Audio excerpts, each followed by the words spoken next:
as a casual fan of NXT, I feel like there's a lot of issues that NXT followed through today. Now, this is going to be my first official review, my first official one for NXT.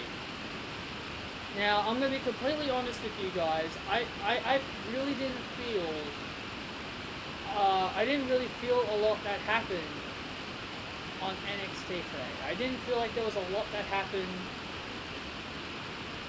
And I'm going to tell... And I'm being completely honest with you guys. I am going to tell you guys that there were people on the shows that I did recognize, like people like Rhea Ripley, Toni Storm, Candice, Kaylee Ray, I'm aware of her, Bianca, Io Shirai.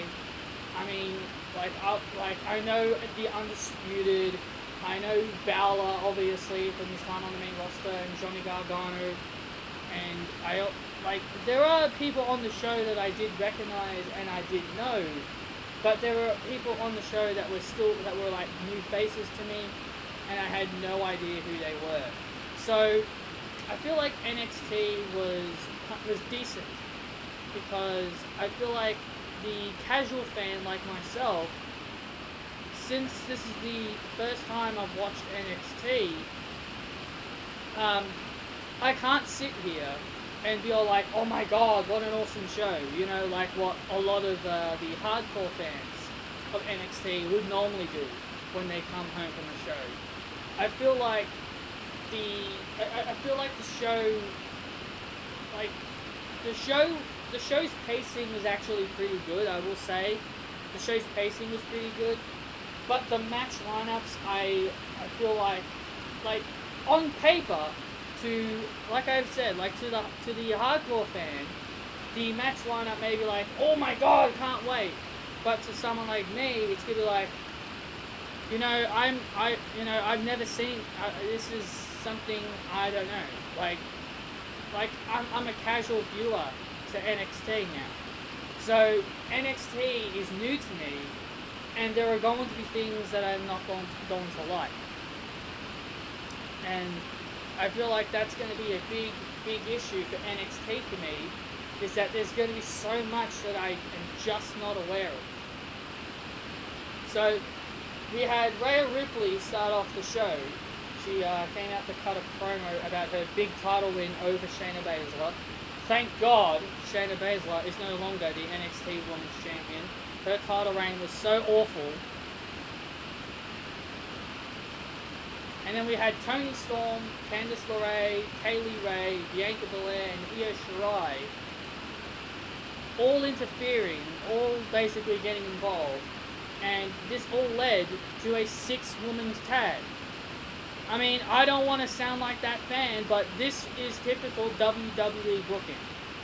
This was typical main roster booking. This is something you would see from a main roster.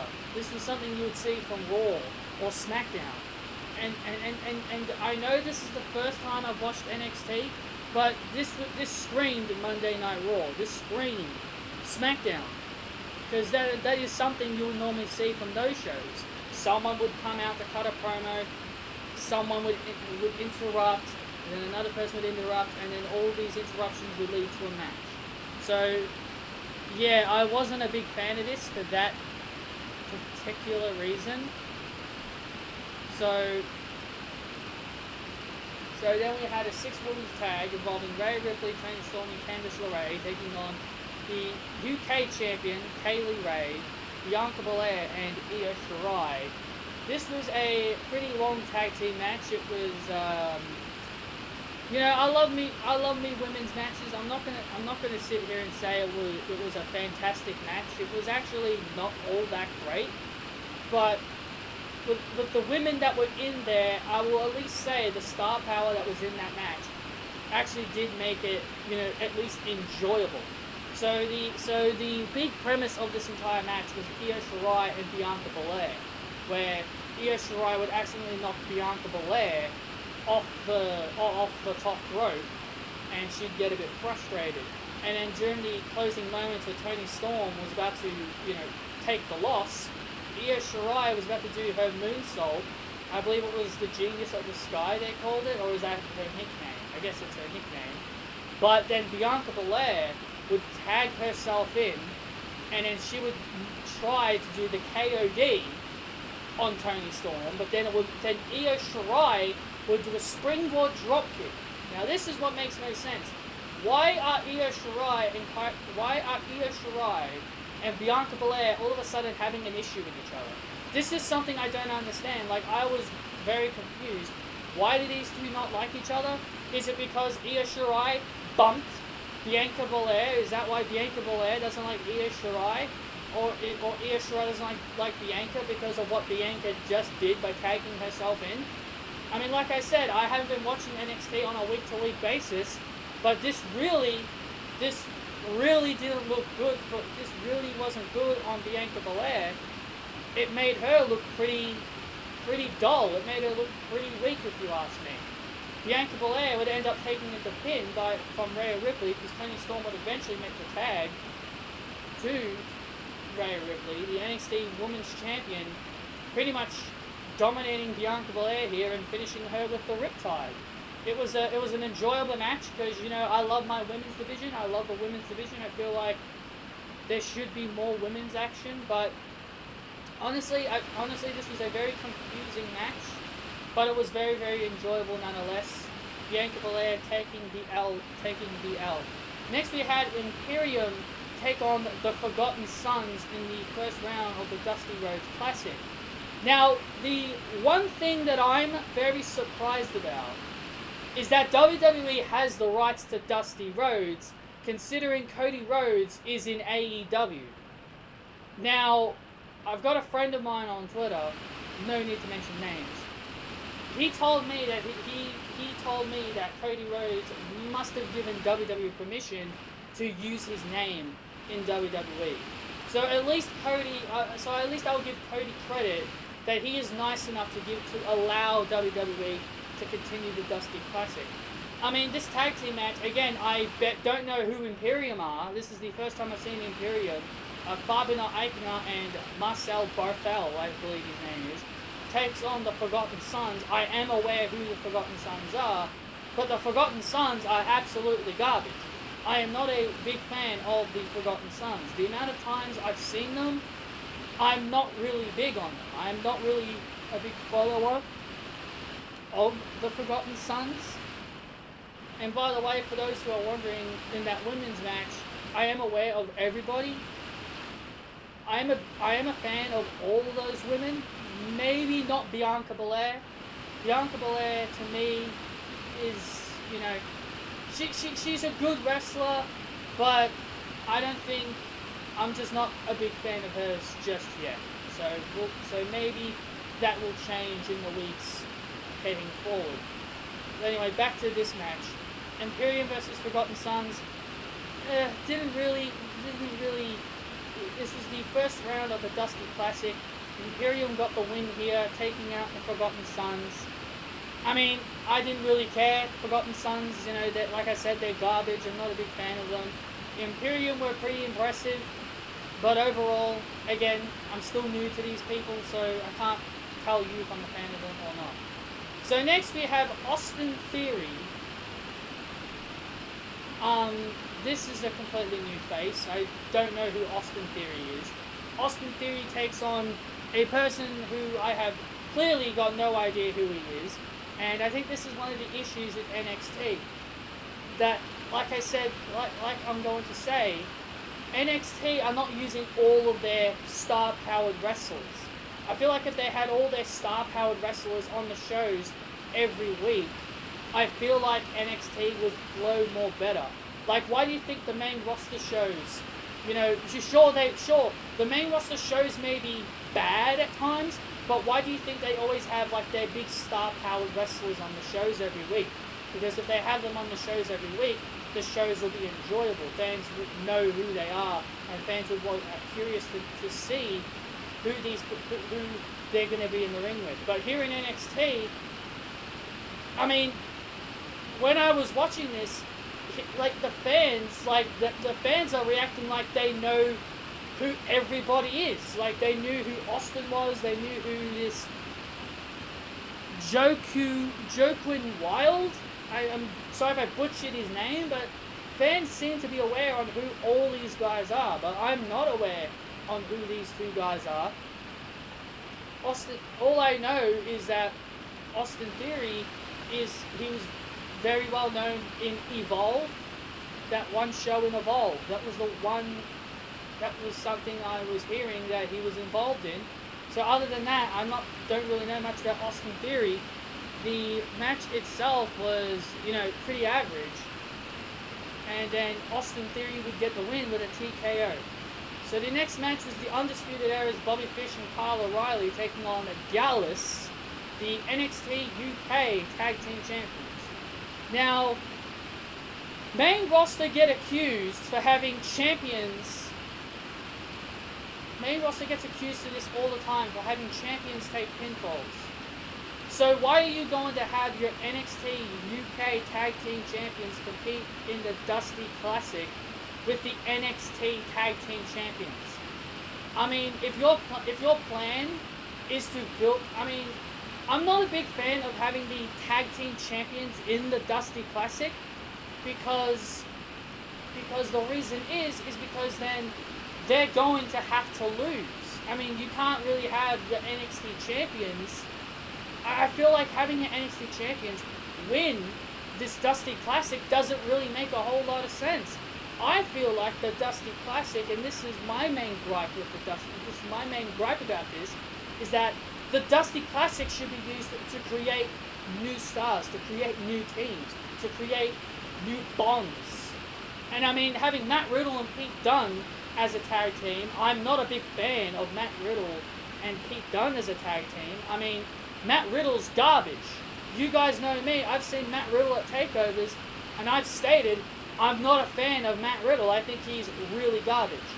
Pete Dunne, I can at least tolerate him in the ring, but he's another one that I'm not really big on. I mean, I don't know what WWE sees in him. I just don't think Pete Dunne's really all that special. I look at the list. And I don't know who they're going to create new stars with. Because I feel like the Dusty Classic should be used to create new stars, not throwing your tag team champions in this whole thing. If you're throwing your tag team champions in there, you're pretty much just telling me that you're pretty much going to have one of your tag team champions pretty much dominate the entire tournament all the way to the finals, and that's what I feel like is what's going to happen here with the Undisputed Era. Undisputed Era get the win by cheating tactics. Adam Cole delivers a super kick on Wolfgang on the outside, giving the Undisputed Era the victory with the total elimination. So that was pretty much that. That was pretty much that tag team match. Yeah, NXT UK Tag Team Champions taking the fall here. I mean, the main roster get accused all the time for having their champions take pinfalls, and I'm gonna be honest with you guys, that shouldn't be happening in NXT either. I don't really care who you are. At least with the women's match, they didn't have Kaylee Ray take the pin. That's the one big plus from the women's six women's tag. They didn't have Kaylee Ray take the pin. So then after that, we had Johnny Gargano and Finn Balor.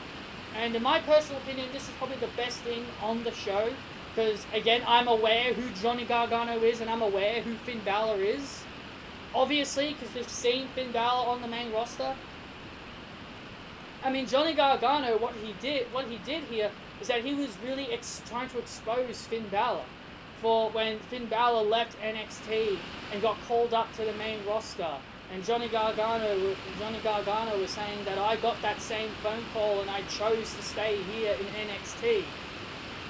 I didn't want to leave. I didn't leave NXT. I stayed right here while Finn Balor went on up to the main roster. So Johnny Gargano is pretty much saying that he thinks Finn Balor was a traitor to NXT, and he's only back in NXT because he wants to be relevant again. And this all leads to Finn Balor coming out and challenging Johnny Gargano to a match at NXT TakeOver Portland. And Johnny Gargano and Finn Balor are going to have their match. And I think this is going to be an incredible match. I think it's going to be an incredible match. I think it's going to be awesome to see Johnny Gargano and Finn Balor in the ring with each other. I think, like I said, NXT, when it comes to their takeovers are more exciting than what they're producing here. So the next match was Mia Yim taking on Kaden Carter, who I've got no clue who she is either, but I am aware who Mia Yim is. She was a part of the Mae Young Classic. Okay, so my main problem with this match is that Kaden Carter is someone who I don't know, and Kaden Carter,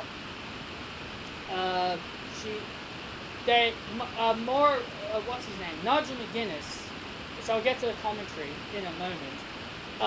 Nigel McGuinness dubbed Kaden Carter as local talent. Okay? That's what he said. He called Kaden Carter a local talent. Now, when I hear the words local competitor, it's telling me she is a jobber. Is that the term? I'm guessing that's the term for local talent. Okay, so if Kaden Carter's a local talent, like Nigel McGuinness said, this local talent, Mia Yim, was struggling to be a local talent. I mean, Nigel McGuinness dubbed her as a local talent, so it sounds like Kaden Carter isn't really in WWE. So Mia Yim was struggling to be a local talent, and all it took, so Mia Yim was dominated throughout this match, and then in the end, she just hit her finisher. She would hit her finisher, and that was it. Like, Kaden Carter barely took any damage at all, and then Mia Yim would just nail her finisher, and that was it. Talk about lazy booking, in my opinion. I don't think that was good booking decision to have Kaden Carter pretty much dominate the entire match, but ultimately just lose when she gets nailed with the finisher. So then after that match, Kelsey Green. Yes, I know who Kelsey Green is because she had that one match on Raw. Kelsey Green appears and attacks Kaden Carter and Mia Yim, and then all of a sudden a guy by the name of Rob Stone appears. He's a manager, and he says he says something about the Robert Stone brand. I don't know what this guy is talking about. I've never seen this guy before in my life. I have no clue who this guy is. He says something about the Robert Stone brand is about to begin, and his first pick is Kelsey Green. So I don't know so is he trying to create a stable? Is that what he's trying to do here? Is he trying to create some kind of stable where he just picks out talents that he wants a part of his brand? I mean, I feel like Kelsey Green, the way she's been booked, or the way that I've been told, to me it felt like she was destined to go to the main roster because of her match with Charlotte, and she's been wrestling on WWE main event. So it kind of made me think that Kelsey was getting that call to the main roster, but it doesn't seem like it's happening now. So, yeah, I mean, it was a very confusing ending there. Also, Tommaso Ciampa had a promo. He had two promos discussing why he wants the NXT Championship back. And, you know, it was good. It was a good promo. I think it's going to be very, very interesting to see Tommaso Ciampa when he competes against Adam Cole for the NXT Championship. So, yeah, I think that's going to be pretty interesting. And I think it's going to be a damn good match when they do it. So the main event was Keith Lee, Dominik Dijakovic, Cameron Grimes, and Damian Priest. And the winner of this match would become the number one contender. I know who Keith Lee is. I know who Dominik Dijakovic is. Cameron Grimes is new. I've never heard of him. And Damian Priest, to me, looks a lot like Baron Corbin when Baron Corbin had hair. That's what I think of Damian Priest. When I look at Damian Priest, he reminds me a lot of Baron Corbin when Baron Corbin had his long hair. I mean, Damian Priest is a pretty good wrestler. I'll give them that. These four guys, did what they had to do here. I thought it was a very interesting match. I thought it was a pretty enjoyable match. And Keith Lee gets the victory here. I think Keith Lee winning made the most sense because he won the Breakout Star of the Year. So it seems like Keith Lee, in 2 weeks' time, will take on Roderick Strong for the North American Championship. And that was pretty much your NXT. That was pretty much NXT today, guys. I'm sorry, but I wasn't really feeling NXT. Like I said, I'm a casual viewer to NXT, so I have to give this show a bit of a thumbs down. Didn't really think this show was really all that special. They weren't really building much to anything. Rhea Ripley was just looking dominant, pinning Bianca Belair. And I guess they're setting up a feud between Io and Bianca, and they're continuing the Dusty Classic. And yeah, I just didn't really feel much from NXT today. So that's pretty much all I can say about that. So anyway, guys, thank you all so much for joining me for my first NXT review. Hit that thumbs up if you guys did enjoy. Comment your opinions down below on NXT. And also, if you guys are aware about anything that's been going on, be sure you guys can let me know down below to help me understand what's been going on. So, thank you all so much for joining me, and I'll see you all in my next video. See you guys then.